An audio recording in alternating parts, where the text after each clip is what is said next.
스가랴 9장 1절부터 11장 2절까지 읽겠습니다.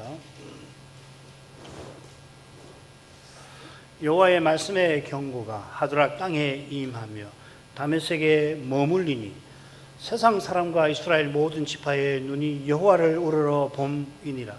그 접경된 하마세도 임하겠고 두로와 시도는 넓은 지혜가 있으니 그들에게도 임하리라. 두로는 자기를 위하여 보장을 건축하며 은을 티끌같이 정금을 거리에 진흙같이 쌓았은즉 주께서 그를 쫓아내시며 그의 바다 권세를 치시리니 그가 불에 삼키울지라.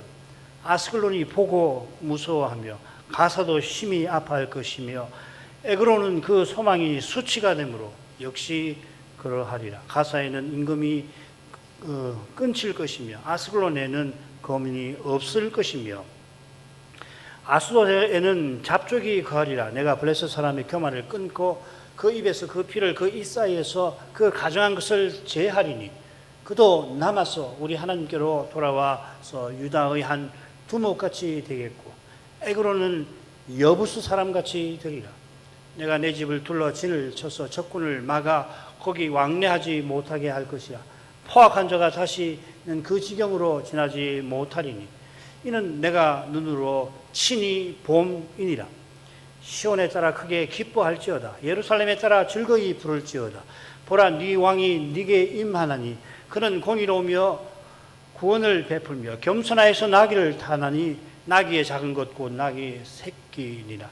내가 에브라임의 병거와 예루살렘의 말을 끊겠고 전쟁하는 활도 끊으리니 그가 이방 사람에게 화평을 전할 것이요 그의 정권은 바다에서 바다까지 이르고 유브라데 강에서 땅 끝까지 이르리라.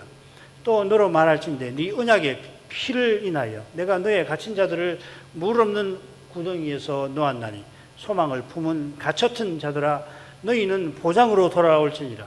내가 오늘날도 이르노니 내가 배나 네게 갚을 것이라. 내가 유다로 당긴 활을 삼고 에브라임으로 먹힌 살을 삼았으니 시온아 내가 네 자식을 격동시켜 헬라 자식을 치게 하며 너로 용사의 칼과 같게 하리라. 여호와께서 그 위에 나타나서 그 살을 번개같이 쏘아 내실 것이며 주 여호와께서 나팔을 불리시며 남방 회리 바람을 타고 행하실 것이라. 만군의 여호와께서 그들을 호위하시리니 그들이 원수를 삼키며 물매 돌을 밟을 것이며 그들이 피를 마시고 즐거이 부르기를 술 취한 것 같이 할 것인즉 피가 가득한 동이와도 같고 피 묻은 제단 모퉁이와도 같을 것이라. 이날에 그들의 하나님 여호와께서 그들을 자기 백성의 양떼같이 구원하시리니 그들이 멸류관의 보석같이 여호와의 땅에 빛나리로다. 그의 형통함과 그의 아름다움이 어찌 그리 큰지 소년은 곡식으로 강건하며 처녀는 새 포도주로 그러하리라. 봄비 때에 여호와 곧 번개를 내는 여호와께 비를 구하라. 무리에게 소낙비를 내려서 밭의 채소를 각 사람에게 주리라. 대저 두라빔들은 헛하는 것을 말하며 복술자는 진실치 않은 것을 보고 거짓 꿈을 바란즉 그 위로함이 헛되므로 백성이 양같이 유리하며 목자가 없으므로 곤고를 당하나니 내가 목자들에게 노를 바라며 내가 수 염소들을 벌하리라. 만군의 여호와가 그 무리 곧 유다 족속을 건고하여 그들로 전쟁의 준마와 같게 하리니 모퉁이 돌이 그들에게서 말뚝이 그에게로서 싸우는 활이 그에게로서 권세 잡은 자가 다 일제히 그에게로서 나와서 싸울 때 용사같이 거리에 진흙 중에 대적을 밟을 것이라. 여호와가 그들과 함께한즉 그들이 싸워 말 탄 자들로 부끄러워하게 하리라. 내가 유다 족속을 견고하게 하며 요셉 족속을 구원할지라. 내가 그들을 긍휼히 여김으로 그들로 돌아오게 하리니 그들이 내게 내어 버리움이 없었음같이 되리라. 나는 그들의 하나님 여호와라. 내가 그들을 들으리라. 에브라임이 용사 같아서 포도주를 마심같이 마음이 즐거울 것이요 그 자손은 보고 기뻐하며 여호와를 인하여 마음에 즐거워하리라. 내가 그들을 향하여 휘바람을 불러 모을 것은 내가 그들을 구속하였습니다. 그들이 전에 번성하던 것같이 번성하리라.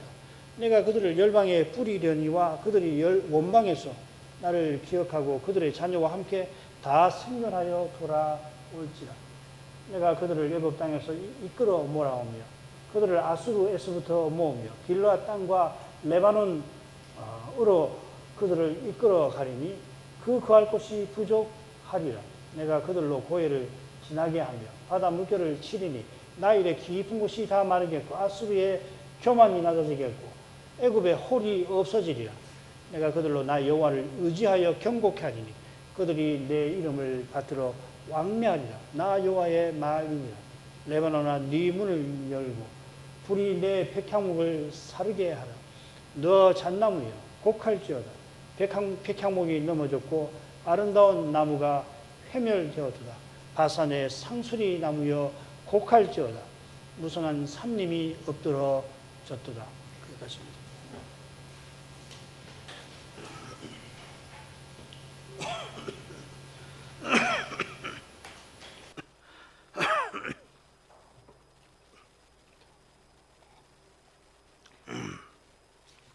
이제 우리가 살필 이 스가랴서의 6째 대목은 특별히 시온 왕께서 오시는 일을 예언합니다.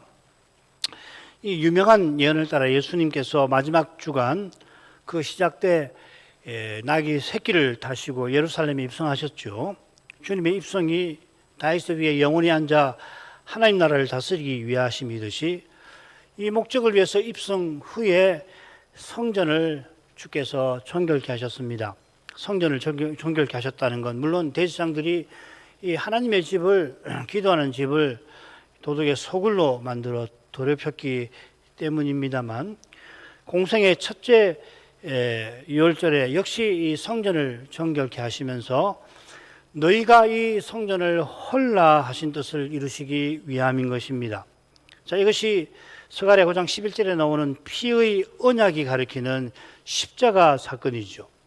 백성의 지도자 즉 거짓 목자들이 참 목자를 죽인 일입니다. 이 주제가 지금 6째 대목에 나올 거예요. 이 베드로 말미암아 열방에 의해 예루살렘 성전은 파괴되고 그 성은 무너집니다. 이 예루살렘 멸망, 주후 70년 멸망으로 옛 언약 백성은 수백 년 전처럼 다시 열방에 흩어지죠. 이런 두려운 일이 5째 대목에서도 이미 언급됐는데 여기서 특별히 이 열방의 심판이라는 주제가 6째 대목 처음과 끝에 나오는데 거기서 역시 다루어집니다. 자, 6째 대목 줄거리 보십시오. 네 수로 나눌게요. 9장 1절부터 8절까지는 열방에 대한 심판 경고라고 제목을 붙일 수 있습니다. 그리고 9장 10절부터 17절까지는 시온 왕이 오셔서 여호와의 구원을 베푸시는 내용이고요. 스가랴 10장은 여호와께서 참된 목자가 되셔서 이스라엘을 돌이키게 하신다는 겁니다. 그리고 11장 1, 2절은 역시 이 열방에 대한 심판 내용이 되겠습니다. 그래 첫째 단락과 마지막 단락은 열방의 심판을 똑같이 경고합니다. 이 열방을 심판하는 주제가 둘째 단락, 셋째 단락에도 물론 나오긴 합니다만은 이 특별히 둘째 단락은 여호와께서 무엇보다 시온 왕을 보내셔서 열방을 심판하실 것을 예언하는 겁니다. 이 심판이 또한 이스라엘이 다시 포로 잡혀갈 이후에 있을 것을 교훈하죠. 더욱이 메시아는 열방의 화평을 전하시는 방식을 통해서 심판하실 것입니다. 이 주제가 셋째 단락에도 나올 겁니다.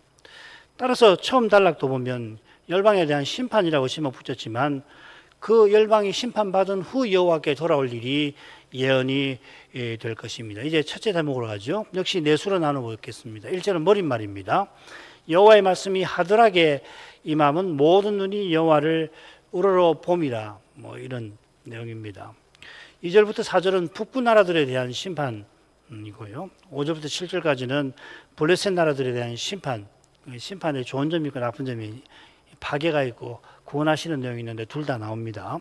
8절은 맺은 말이라고 할 수 있습니다. 내가 내 집을 둘러 칠 것인데 내가 친히 눈으로 보아서 그렇다. 돌보신다는 이야기죠. 1절이 머리말인데요. 그 내용은 둘째 부분의 주제와 겹칩니다. 아주 절묘하게 겹쳐집니다. 둘째 부분은 북부 나라들에 대한 심판 말씀인데 1절에 나오는 하드락, 다메섹도 이 북쪽 나라들에 속합니다. 여호와의 말씀이 이 나라들에 임하는 이유가 중요한데 세상 사람과 이 이스라엘 모든 지파의 눈이 여호와를 바라보는 그것이 이유인 것입니다. 맺은 말에도 눈이 나와요. 거기는 사람들의 눈이 아니라 여호와의 눈입니다. 여호와께서 내 눈으로 친히 볼 것이라 하셨습니다. 그래서 그렇게 보살피시니까 여호와께서 자기 집을, 자기 백성을 진쳐서 원수들이 통행하지 못하게 하겠다 하셨습니다. 둘째와 셋째 부분은 각각 북부 나라들과 특별히 이 남부 블레셋 도시국가에 관한 심판인데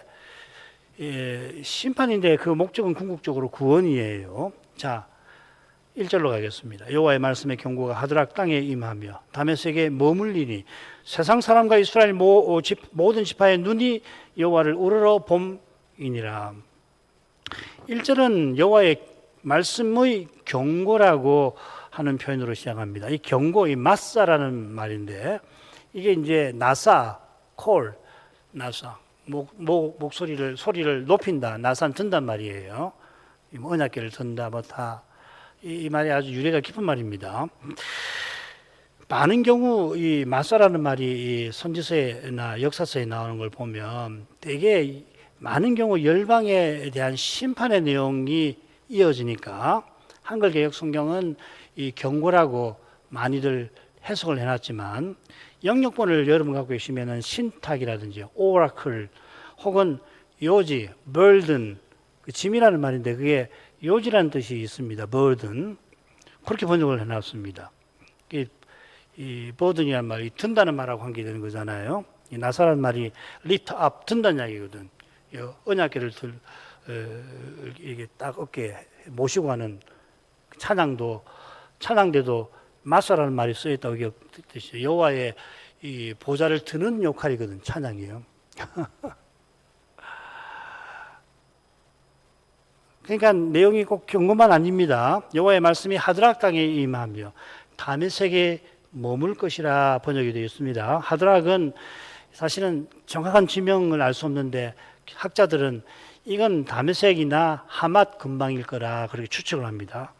이어 그 접경된 다메섹 접경 하맛이라는 표현이 나오는 것처럼 이 하드락 역시 둘째 달 부분에 나오는 북부 지역 나라에 속할 겁니다. 이 말씀이 다메섹에 머문다고 이렇게 번역을 했는데 원문을 그대로 하면 다메섹이 그의 쉴 곳이 되리라 이렇게 되어 있어요. 아주 묘미 있는 표현이죠, 그죠? 그가 말씀의 경고, 말씀인지 여호와인지에 따라서 1절의 내용이 조금 달라집니다. 결국은 마찬가지인데 궁극적으로는 머문다라고 하는 새긴 낱말이 명사입니다. 문우하라고 하는 말인데 솔로몬 성전에 언약궤 두는 곳을 지칭을 합니다. 여호와의 말씀이 다메섹을 평안한 처소로 삼다는 표현에 신비한 데가 있듯이 미리 말씀드릴게요. 이게 8절하고 연결됩니다. 지금 이 쉴 곳이라는 말하고 8절에 8절이 아니고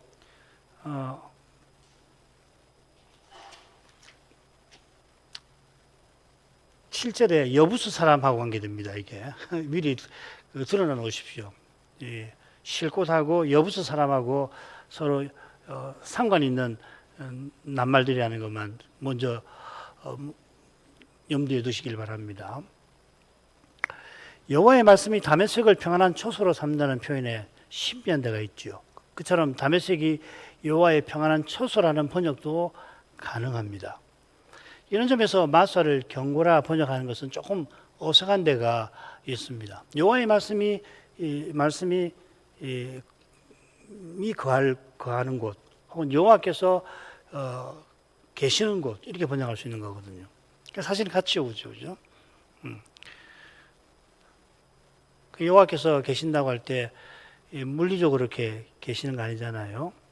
영광 구름으로 계시고 그럴 때 중요한 게 말씀과 더불어서 임재하시는 거거든요. 아무튼 이거는 심판에 관한 내용이지만은 궁극적으로 구원에 관한 예언이라는 걸 보여줍니다. 여호와의 말씀이 혹은 여호와께서 다메섹을 처소로 삼으시는 이유가 후반절에 나옵니다. 그 이유는 세상 사람과 이스라엘 모든 지파의 눈이 여호와를 우러러 봄입니다. 이 표현은 다스 대목 처음과 끝에 베델 사람과 열방이 여호와께 은혜 구하는 모습을 떠오르게 하는 표현입니다. 이사야서에 비슷한 표현이 나와요. 그날에 사람이 자기를 지으신 자를 쳐다볼 거라고 예언을 하는데 이 예언 역시 다메섹에 관한 마사에 나옵니다. 흥미롭죠? 다메섹이 먼저 심판을 받고요.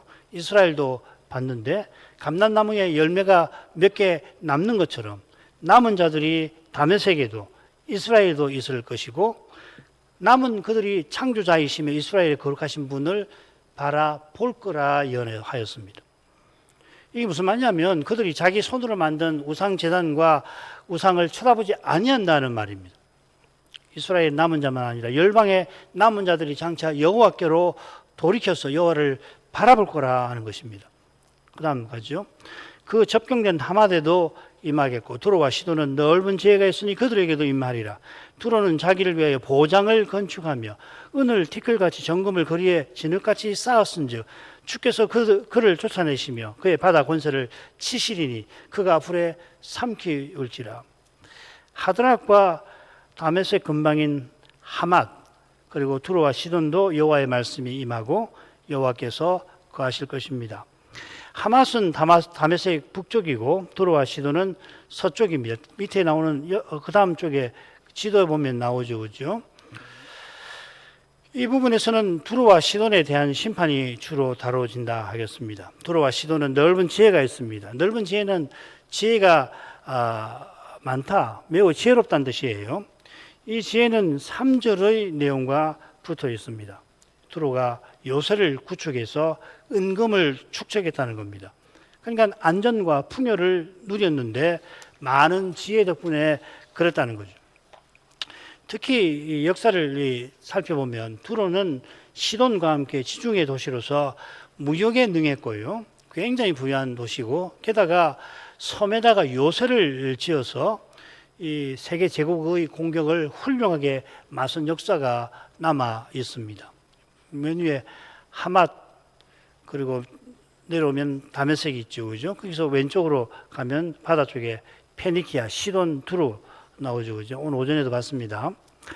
두로가 자기를 위하여 그리한 탓에 주께서 그를 쫓아내실 것입니다. 쫓아낸다는 말이 야라시라는 말인데 재산을 빼앗는다, 땅을 빼앗는다는 말입니다. 흔히 이스라엘이 가나안 족속의 땅을 차지한다. 거기는 빼앗는다고 하지 않고 차지한다고 번역을 많이 했어요.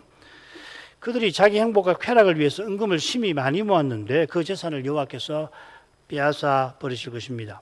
그처럼 두로의 바다 권세를 여호와께서 치실 겁니다. 전에 생각을 했는데요. 이 권세 하이라는 말은 보화를 뜻하기도 해요.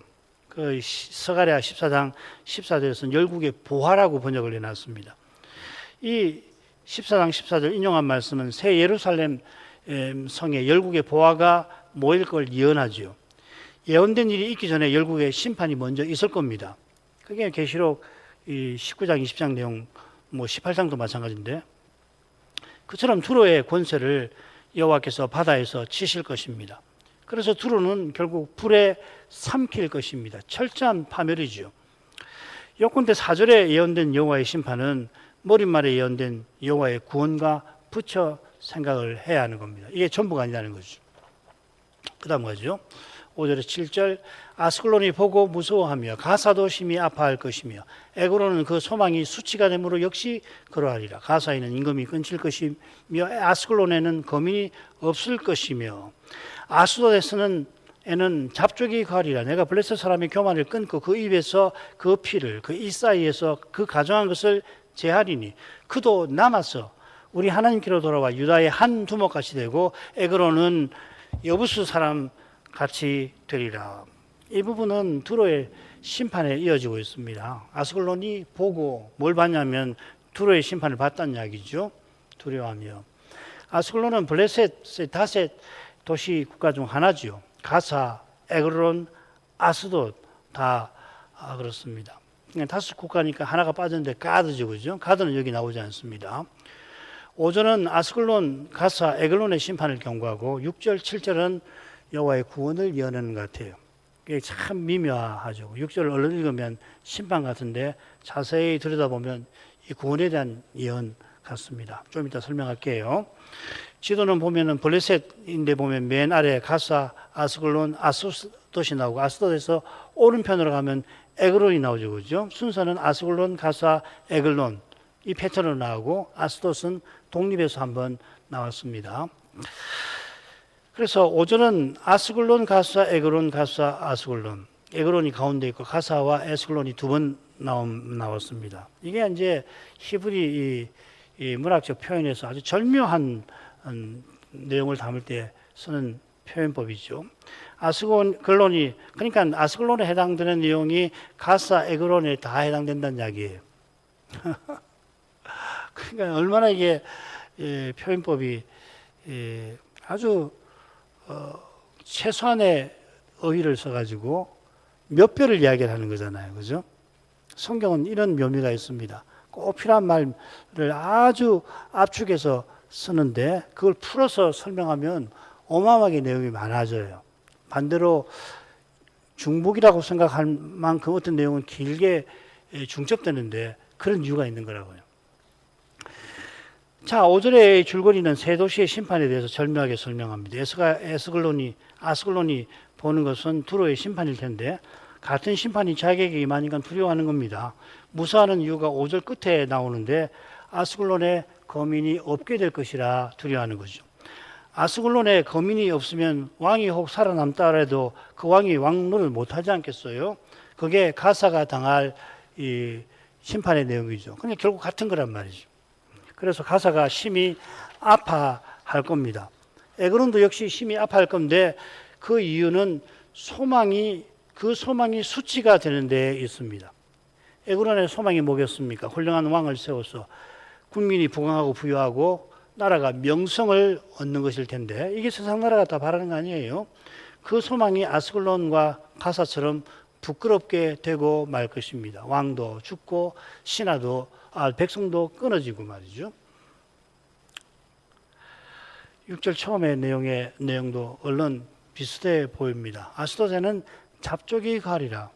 블레셋의 세 도시에 원래 거민이 없어질 텐데 그러면 아스돗 원주민이 사라지고 거기 대신 잡족이 거기 살게 될 거라 하는 말입니다.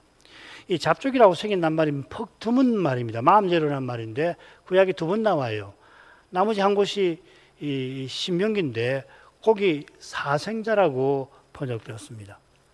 신명기 23장 2절. 이 신명기 23장을 제가 오늘 몇 번 더 말씀드릴 겁니다. 사생자는 10대까지라도 여호와의 총이 들어오지 못한다는 저주지요.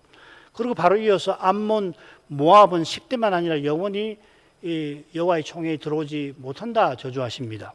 그게 3절입니다. 그러니까 사생자의 저주보다 더 무겁습니다. 자, 여러분, 근데 롯이 모압 여인 아닙니까? 다윗의 할머니가 되었습니다. 왜 이런 일이 생겼나? 여호와께서 메시아 보내실 약속이 이런 일을, 놀라운 일을 구약시대에 저주를 딛고 축복의 여호와의 축복을 베푸는 수단이 되는 다윗의 할머니가 된 거 아니에요. 오실 메시아께서 나무에 달려 율법의 저주를 받으셔서 그분을 믿는 자는 하나님의 권속이 되는 것입니다. 이런 내용에 비추어 아스돗에 잡족이 거할 것이라는 말씀에서 이방을 위한 소망의 빛이 비치는 것 같습니다. 이 소망은 내가 블레셋 사람의 교만을 끊고 그 입에서 그 피를 그 입 사이에서 그 가정한 것을 제하리라 하는 약속과도 붙어 있습니다. 스바냐, 이 스가랴 앞에 스바냐서 아니에요. 스바냐가 모압과 암몬이 장차 소돔과 고모라처럼 심판받을 텐데 교만해서 여호와의 백성을 회방한 죄 때문이라고 예언을 합니다. 그런 교만이 아시리아, 이집트에도 있습니다. 스가랴 10장에 이 교만이란 말이 나와요. 교만한 블레셋은 자기를 높인 까닭에 결국 뭘 하냐면 우상을 섬기며 우상 제물을 먹는 거죠. 교만해가지고 자기를 높이면 사람이 나아지는 게 아니라 더 추락하는 거라고요. 자기도 못한 피조물을 섬기는 데 떨어지는 거라고요. 그 교만이 무서운 겁니다. 이것이 그 입에 피와 입 사이에 가정한 것이라는 표현에 담긴 뜻이지요. 블레셋의 교만과 우상 숭배는 하나님의 심판을 피하지 못합니다. 그런데 심판하실 여호와께서 교만을 끊고 그 가져간 것을 제하겠다고 하십니다. 입 사이와 그 입과 입 사이에 피가 가정한 것이 그대로 있는 채로 멸하실 수 있잖아요. 그게 이제 계시록 같은 데 보면은 뭐 많이 나오는 건데요. 그리고 그들의 교만을 꺾어버리실 거라 하실 수도 있는데 그렇게 표현 안 하셨다고요. 교만을 끊는다라고 하는 이 낱말에 이 스가랴 11장 10절에서는 언약을 세운다라고 번역이 되었습니다. 이게 전문 용어입니다. 언약 세움. 그러니까 이 용어를 썼습니다. 끊는다 하지 않고 이 교만을 꺾는다라고 하는 표현도 있거든요. 그거는 심판을 표현하는 거라고요. 여기 이 끊는다, 이 언약을 세운다고 할 때 카라트라는 말을 여기 썼습니다. 여섯째 대목의 둘째 단락에서도 이 카라트라는 말은 전쟁하는 화를 없애고 화평을 가져오는 구원에 관한 표현입니다. 구원을 하게 하는 표현입니다. 피와 가정한 것을 여호와께서 제하시면은 블레셋은 정결해지죠. 그래 남은 자도가 있는 거라고. 그도 남아서 여호와께로 돌아오는데 우리 하나님께로 돌아옵니다. 이는 그도 우리 하나님을 위하여 남은 자가 될 것이라 하는 뜻입니다. 블레셋도 남는다는 것은 하드랑 다메섹 같이 다른 열방도 남은 자가 있게 하실 것을 암시합니다. 지금 우리가 남은 자잖아요. 그 바울이 로마서에서 11장에서 말하는 남은 자, 이방인. 7절 하반절에서 한 가지 흥미로운 표현이 우리 하나님일 겁니다. 이 표현 앞뒤로 6절 하반절, 8절에 보면 내가 나오죠. 여호와께서 내가 이렇게 하겠다 이렇게 말씀하시는데, 그런데 그도 남아서 우리 하나님께로 돌아오리라 했으니까 이게 여호와 하나님이 직접 하신 말씀이라고 보기 어렵죠. 그죠? 그렇게 해석하기 어려워요. 여호와께서 우리 하나님이라는 말을 쓸 수 있나요? 그러니까 이 선지자가 여호와의 말씀을 대언하는 말로 보는 게 좋습니다. 이 우리라는 말은 유대인만 아니라 이방인을 포함한다는 말입니다.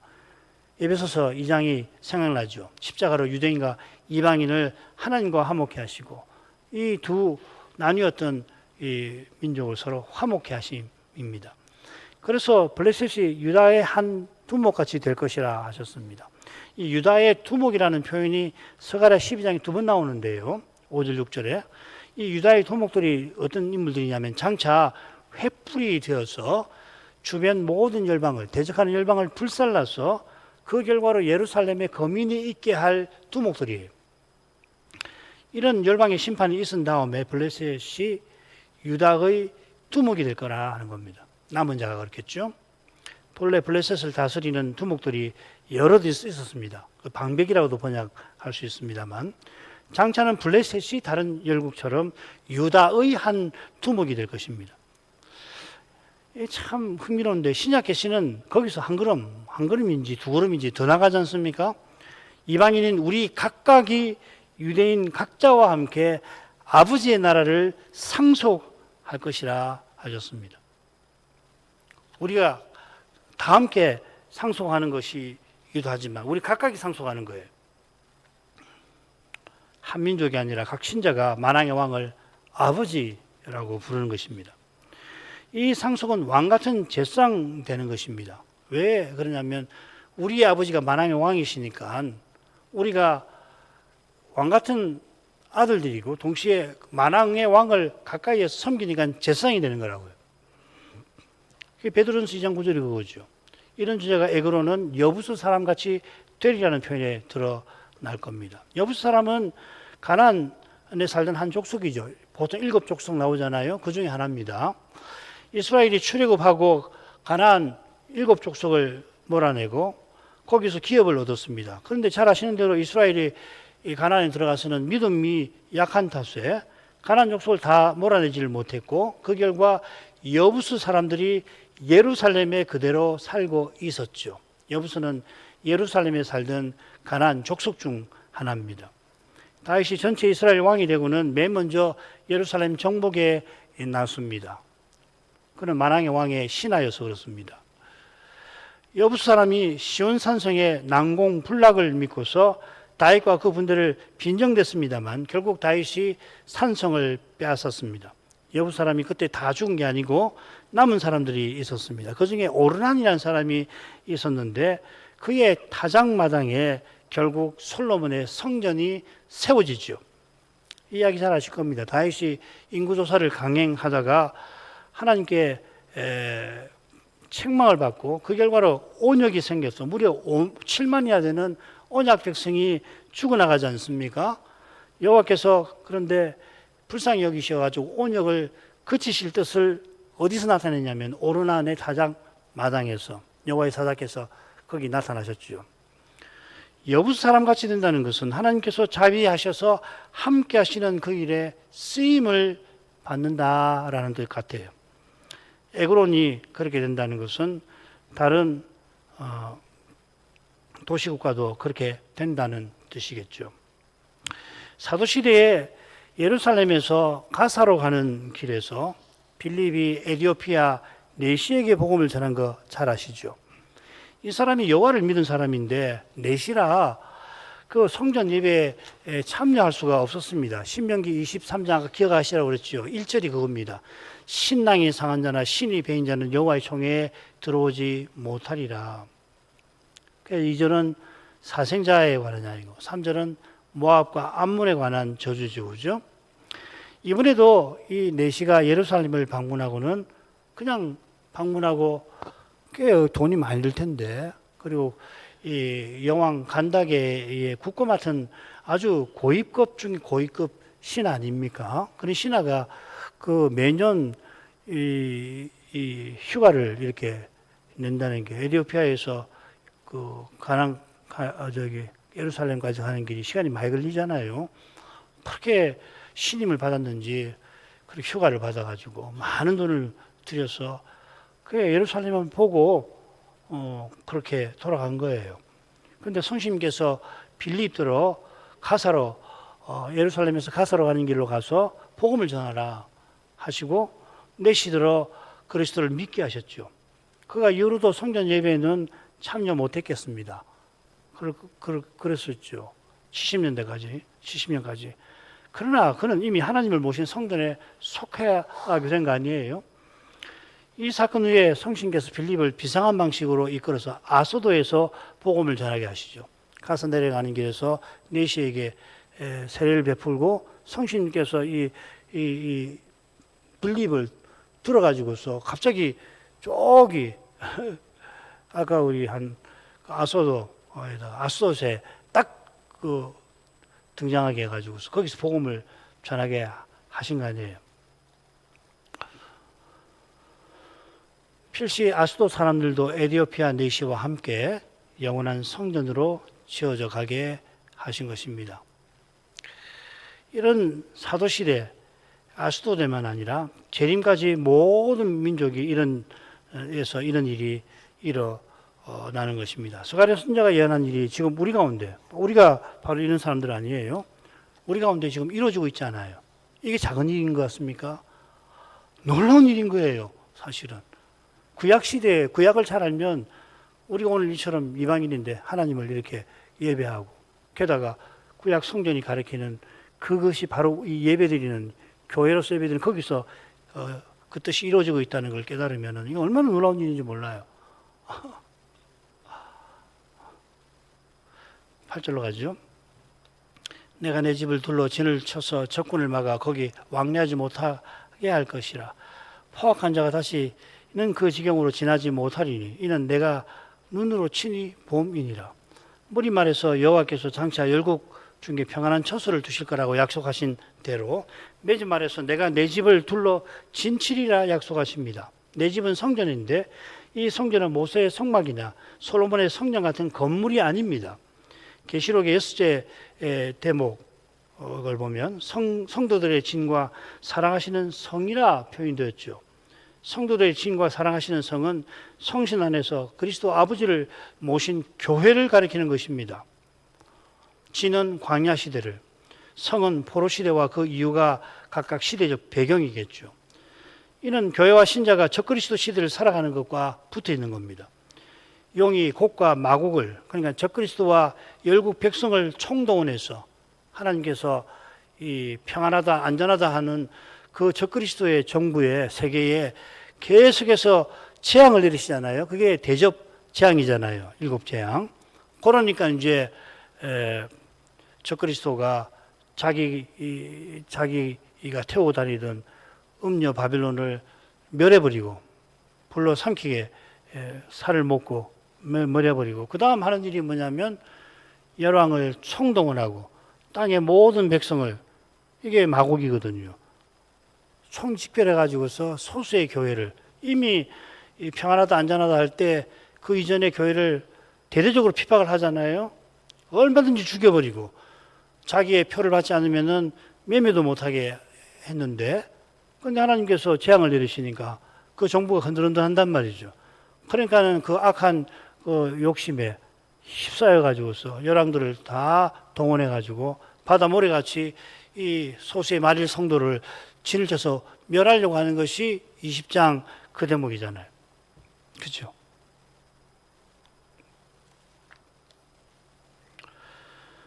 바로 그때 하나님께서 백마탄 그리스도를 보내셔서 그 입의 칼로 원수들을 멸하실 것입니다. 20장에는 불이 하늘에서 내려와서 성도의 진과 성을 에워싼 적군들, 바다 모래 같은 적군을 소멸하실 거라고 하는 것과 붙어 있는 거죠.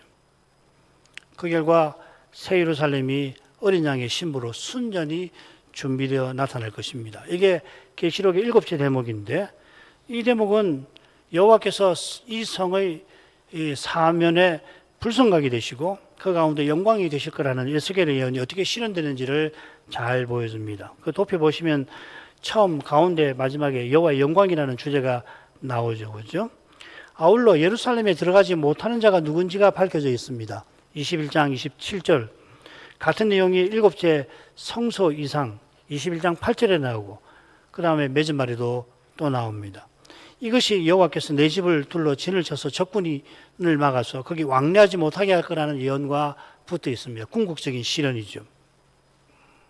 그때만 있는 일이 있는 게 아니고 역사 내내 있는 것이 있지만, 역사의 끝에 갈 때에 이런 일들이 시대마다 반복되다가 역사의 끝에 가면 대대적으로 벌어지는 거 아니에요. 그게 계시록 해석의 아주 중요한 내용이죠. 포악자는 열방의 악한 통치자를 가리키는 표현입니다.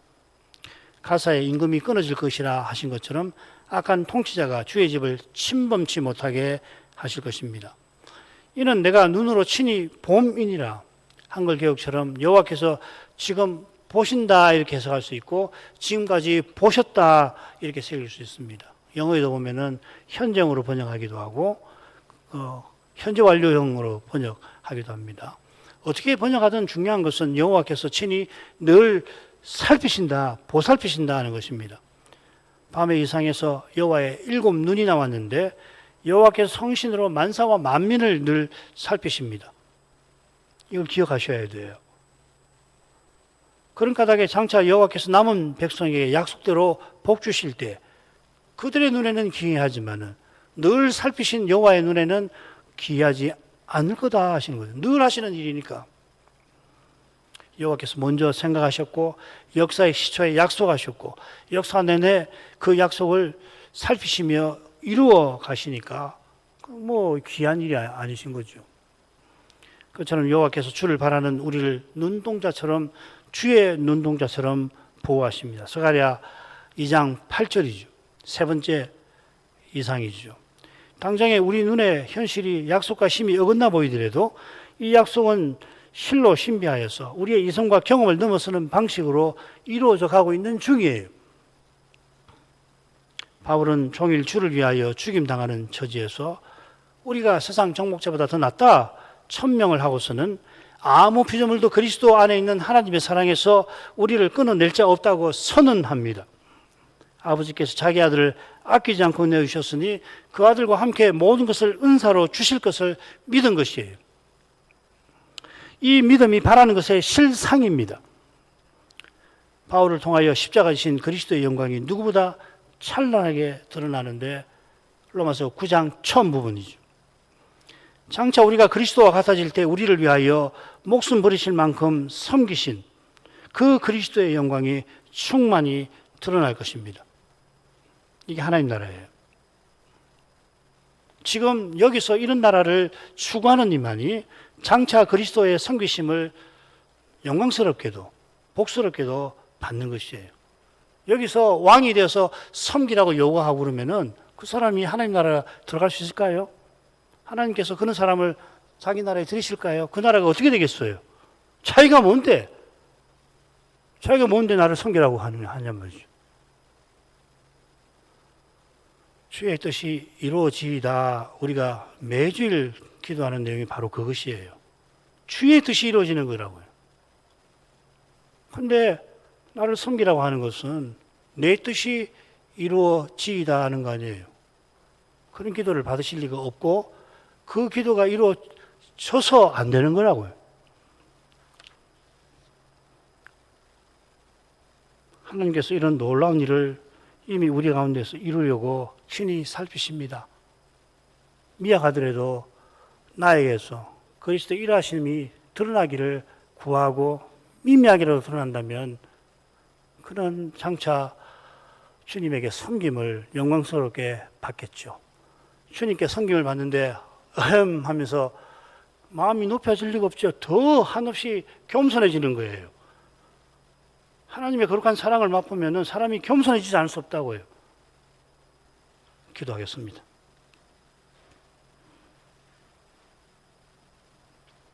거룩하신 아버지, 스가랴 선지자에게 임한 여호와의 말씀의 경고에 관하여 특히 대적하던 열방의 장래에 관한 말씀을 살피게 해주셔서 감사드립니다. 다윗이 시편 2편에서 열방이 하나님과 그의 기름 부음 받은 자를 대적해서 자기네 경영을 감히 이루려 하는 사실을 지적하였던 것처럼 과연 역사의 아침에 온 인류가 신할 평지에 모여서 영걸 니무롯의 통치 아래 사람의 이름을 내고 흩어짐을 면하려 하다가 결국 열국으로 흩어진 이후 이 열국은 인간 제국을 이루려고 언약 백성을 공격했고 물론 이 언약 백성의 죄로 말미암아 하나님께서 이 제국들로 이스라엘과 유다를 멸하게 하시긴 했지만 그들은 하나님의 뜻을 받은 게 아니라 사람의 욕심을 이루려 한 탓에 하나님께서 원하시는 정도에 지나치도록 악한 일을 언약 백성에게 행하였습니다. 장차 적그리스도의 시대에도 열왕이 짐승을 도와서 소수 얼마 남지 않은 성도를 그나마 진멸하려 할 것이라 하셨습니다. 이런 열방을 하나님은 반드시 심판하시는데 그 전에 놀라웠게도 이방인에게도 복음이 전파되어서 그들이 유대인과 함께 하나님의 거하시는 성전으로 써나가게 하시나이다. 이것이 여부서 사람같이 에스더시 된다 하신 말씀인 줄 믿사옵나이다.